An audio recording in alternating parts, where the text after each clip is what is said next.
स्वागत है आपको किड्स स्कूप चैनल में। आज हम बात करेंगे एक ऐसी सच्ची वीरता जो हमें बताते हैं साहस और देश प्रेम क्या होता है। कहानी है हवलदार काशीराय बोम्मनहಳ್ಳಿ की, जो हमारे भारत माता के एक सच्चे पुत्र थे। साल 1984 में कर्नाटका के विजयपुर जिले के उकड़ी गांव एक प्यारा बच्चा जन्मा। उनका नाम था काशी, एक प्यारा बोम्मनहಳ್ಳಿ। बचपन से ही वे बहादुर और दयालु थे। जब दूसरे बच्चे खिलौने से खेलते थे, काशी मिट्टी से बने टैंक और चट्टा बनाते थे। वे अक्सर कहते थे, एक दिन मैं सैनिक बनकर भारत माँ की रक्षा करूंगा। साल 2006 में जब काशीराय अन्ना 22 साल के थे, उन्होंने भारतीय सेना में ज्वाइन की, कॉर्प्स ऑफ इंजीनियर्स में। उनके साथ कुल 45 जवानों की बैच थी। सब एक दूसरे को भाई जैसे बन गए। और जानते हो दोस्तों, उन 45 जवानों में से मेरे पापा भी एक थे। हाँ, मेरे पापा भी काशीराय के साथ ट्रेनिंग की थी। वो अक्सर कहते थे, काशीराय बहुत अनुशासित, शांत और दूसरों को मदद करने वाले इंसान थे। वे सिर्फ एक जवान ही नहीं थे, बल्कि एक सच्चे इंसान थे जो दूसरों की प्रेरित करते थे।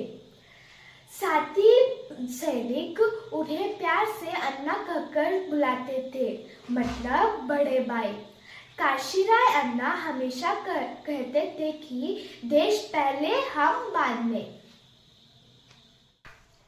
8 जुलाई 2021 की रात कश्मीर के पुलवामा में आतंकवादियों के छुपे होने की खबर मिली।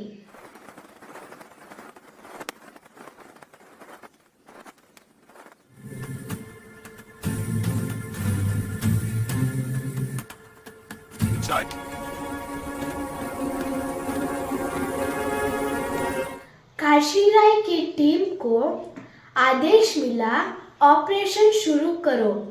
रात अंधेरी थी, हवा में डर और सन्नाटा था।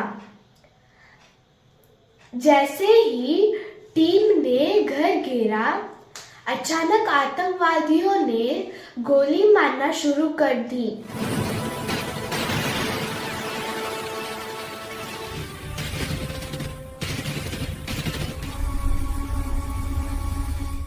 काशीराय अन्ना तुरंत सामने आए। उन्होंने अपने साथियों को पीछे हटाया और खुद मोर्चा संभाला।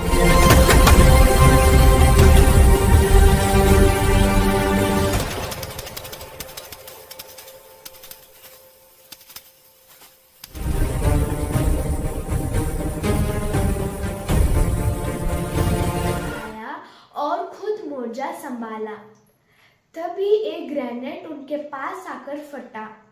वे घायल हुए, पर पीछे नहीं हटे। खून बह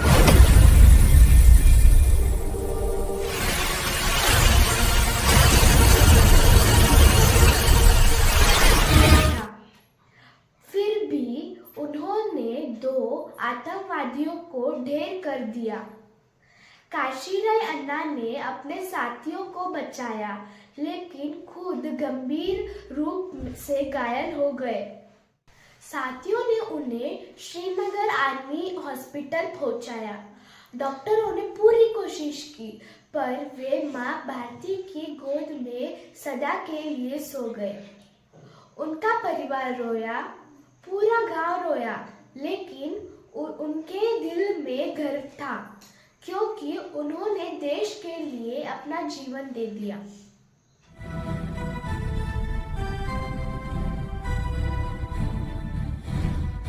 भारत सरकार ने उन्हें असाधारण साहस के लिए उन्हें शौर्य चक्र से सम्मानित की, भारत का तीसरे सबसे बड़ा वीरता पुरस्कार।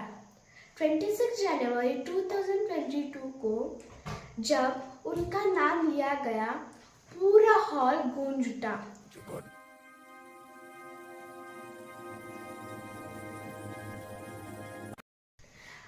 दोस्तों, जब भी कोई सैनिक ड्यूटी पर जाता है तो उनका परिवार पीछे रह जाता है। माँ, पत्नी, बच्चे सभी उनकी कमी महसूस करते हैं। मैं खुद एक आर्मी जवान की बेटी हूँ। मुझे पता है जब पापा ड्यूटी पर होते हैं तो वे अकेलापन कितना दर्द होता है, लेकिन फिर भी हम गर्व से कहते हैं मेरे पापा देश की रक्षा कर रहे हैं।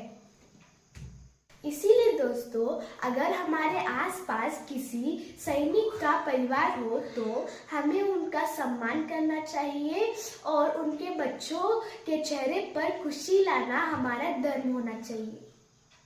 और इस मौके पर मैं दिल से धन्यवाद करना चाहती हूँ 666H प्लेटून MEG 38 असैल्टर्स और 44 राष्ट्रीय राइफल्स की उन बहादुर टीम को जिनके साथ उन्होंने ड्यूटी की और जिन्होंने हमेशा एक दूसरे का साथ निभाया। और उकली गांव, बेळगावी, विजयपुर और हासन जिले के उन सारे लोगों को जिन्होंने हवलदार काशीराय जी के परिवार को हमेशा साथ दिया। आज सबको एक ही संदेश, हम सो सके इसलिए वो जागते हैं, हम मुस्कुराए इसलिए वो कतरा उठाते हैं। दोस्तों, ऐसे वीर सैनिकों के कारण ही आज हमारा देश सुरक्षित है। तो जब भी आप जय हिंद कहें तो याद रखना उस आवाज में उन सब का आशीर्वाद गूंजता है तो जो भारत माता की रक्षा में लगे हैं। अगर आपको ये वीडियो पसंद आई तो लाइक, शेयर एंड सब्सक्राइब करिएगा। साथ ही साथ कमेंट में जय हिंद लिखो। Thank you. जय हिंद।